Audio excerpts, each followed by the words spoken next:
కమ్మని తెలుగింటి వంటల care of address Telugu tasty డిషెస్కి స్వాగతం.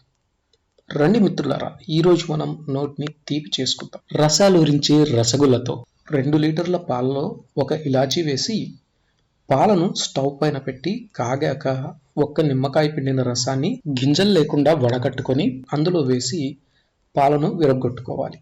ఇలాచీ వేసి పాలను విరగ్గొట్టడం వల్ల కమ్మటి వాసన వస్తుంది. ఈ స్మెల్కే నోట్లో లాలాజలం ఊరిపోతుంది. ఇప్పుడు జీరా కోసం మరో స్టవ్ పైన బాండిల్ పెట్టి 1 గ్లాసు నీళ్ళకి 1 గ్లాస్ చక్కెర వేసి 4 యాలకులను అప్పటికప్పుడు దంచి లోపల గింజలను మాత్రమే వేసి స్టైర్ చేస్తూ ఉండండి, కొంచెం చిక్కబడేదాకా. దీనికి తీగపాకం అవసరం లేదు. 2-3 మినిట్స్ ఉడికించి స్టవ్ ఆఫ్ చేస్తే చాలు, జీరా రెడీ అవుతుంది.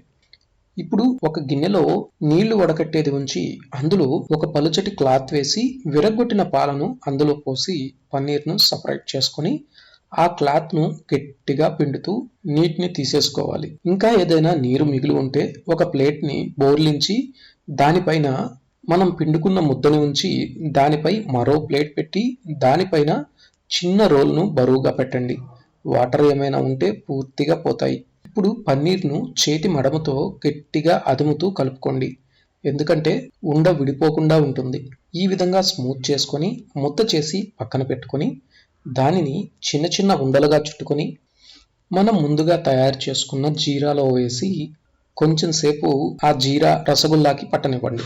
నోట్లో రసాలూరించే రసగుల్లా రెడీ. ఇలాంటి కమ్మనైన వంటల కోసం మన ఛానల్ని సబ్స్క్రైబ్ చేసుకొని నోటిఫికేషన్స్ కోసం బెల్ ఐకాన్ మీద క్లిక్ చేయండి.